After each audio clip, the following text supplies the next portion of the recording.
өдрийн телевиз Чингис хаан үндэсний музей хамтран үзүүлж байна.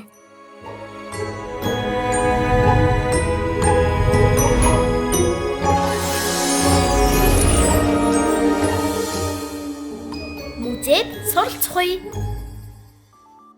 Элвина, би чам том болоод ямар хүн болохоо хэлэх үү? Тэгэл та би сонсъё. Би том болоод дуучин болоод дэлхийгээр бүр аялан тоглолт хийх хүн болно. Тийм үү? Би ч бас дуучин болох мөрөдөлт тийм үү? Зохиоч.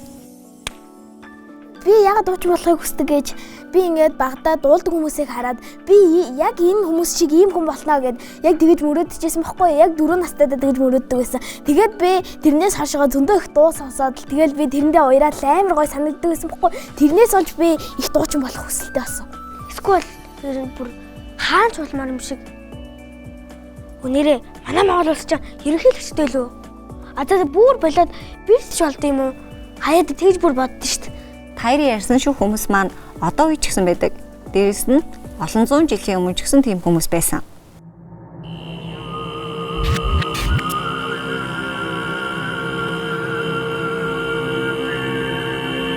Олон зуун жилийн өмнө хүн болгон хүндлэн харилцдаг байсан тэр хүн маань өөрийгөө илэрхийлэх гэргээ гэдэг зүйлийг биедээ авч өгдөг гэсэн.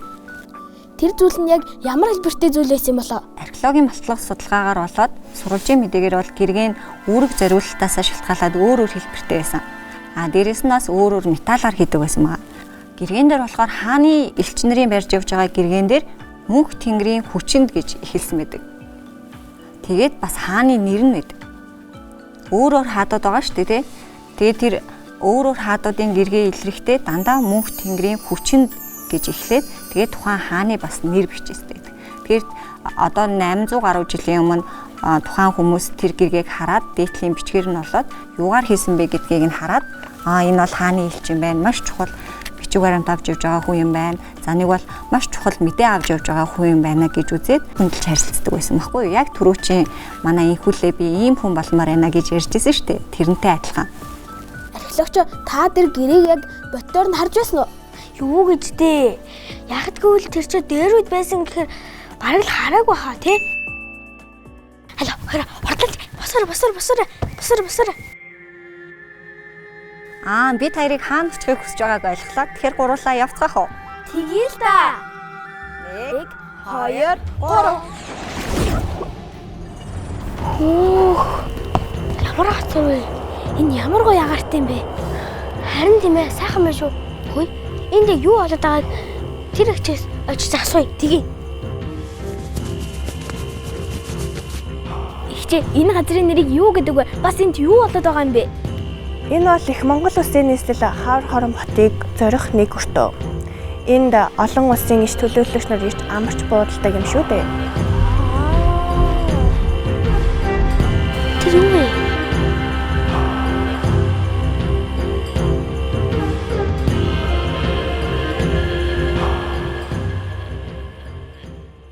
Таны над барьж байгаа зүйл чинь гэрээг юм уу? Мөө. Би алтан гэрээгээ барьж үзүүлэх үү?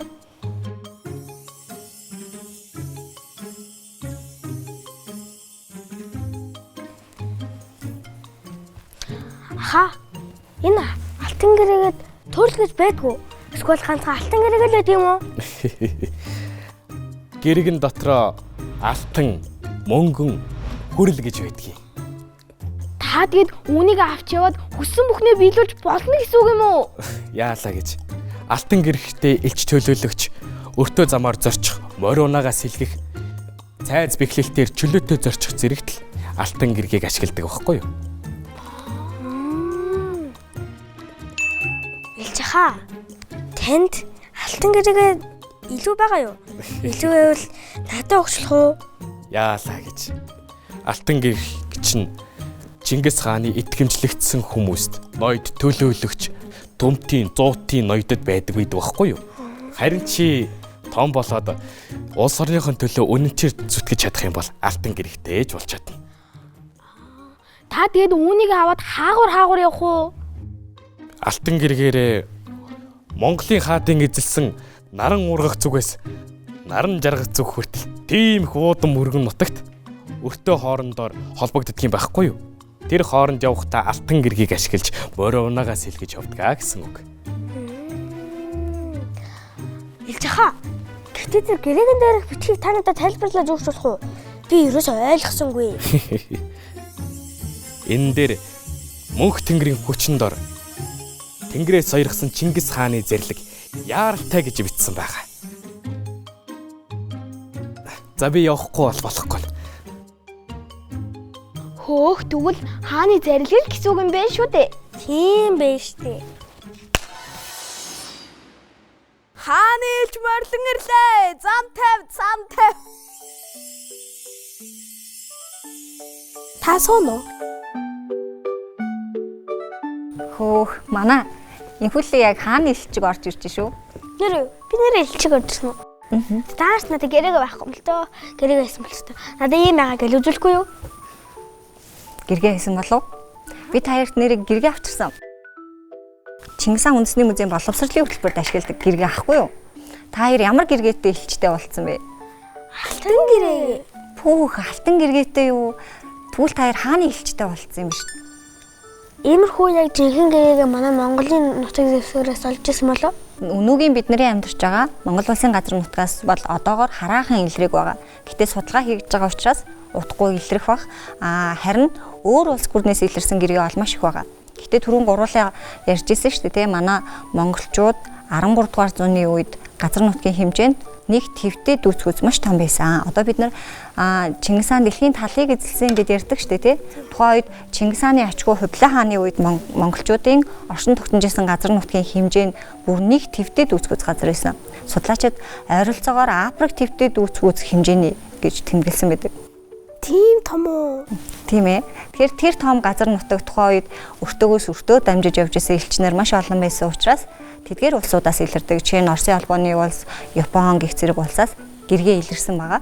Тэгэхээр тэр нь монголчуудын ашиглаж исэн гэргээ гэж үздэг. Танай музейд ч гэрээгээ олон байдаг бахтай бид хоёр дугнаж явах уу? Болохгүй шүү дээ. Юу яриад байгаа? Илчаач гэсэн үхийг хоригдсан үстэй. Инхүүлээ та хоёр элчээсээс асууж үзсэн юм уу? Тий. Тэгэхээр тухайн үед гэргээг маш цөөхөн хүмүүст олгодог байсан. Гэргээ одоо авж байгаа хүмүүс маань маш чадварлаг мундаг хүмүүс байсан байхгүй юу? Дээрээс нь музейн яг жинхэнэ олдбрыг хүнд өгч болтгоо тий. Харин Чингис хаан үндэсний музейг зорж ирж байгаа үзэгчид бол бүгдээрээ үзэх боломжтой. Музейд хоёр өөр төрлийн гэргээ байгаа. Алтан гэргээ. Алтан гэргэн дээр Тэнгэрээс сойрхсон Чингис хааны зарлиг яаралтай гэсэн юм бичигтэй. Абдулла хааны нэртэй мөнгөн гэргээ бас байгаа. Одоо цагт энэ гэрээгээ төлөөлүүлж одоо ингэ ашигладаг зүйл байгаа юу? Гэргээ яг энэ хэлбрээрээ дүрсээрээ одоо бидэнд бол уламжлагдчих ирээгүй. Сая бид нар нөгөө маш том газар нутагтай байсан гэдээ ярьсан шүү дээ. Тэгэхээр тэр ингээд том газар нутаг болгонд ингээд зорчихдоо одоо нэг шиг машинаар очихгүй шүү дээ, тий. Тэгэхээр тухайн үед ингээд мориороо явдаг. За мориороо явахдаа болохоор элчин нар маань гэргээг ингээд үзүүлээд нэвтэрдэг байсан гэсэн шүү дээ. За тэрнтэй яг адилхан ашигладаг зүйл юу вэ гэхээр одоо хүмүүстэй гадаад паспорт. Цааш адилхан санагдаж чинь өөр улсууд бид нар ингээд явахдаа гадаад паспортоо үзүүлдэг шүү дээ, тий. Тэгээ илч ах нь нөгөө алтан гэргээ, мөнгөн гэргээ, хүрэл гэргээ гэж байдгаа гэж хэлсэн гэж тэгжсэн, тий. Тэгэхээр гэргээ гэдэг зүйл маань өнөөгийн паспорттой ер нь ойролцоо гэж ойлгож болно. Тэр хүнийг хинбэ гэдгийг илэрхийлж байгаа.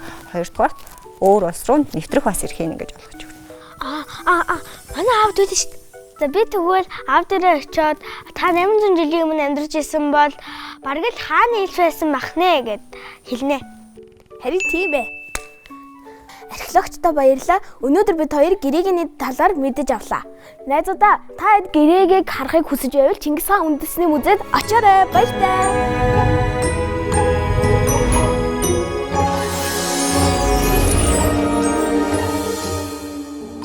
Музейд суралцгоё.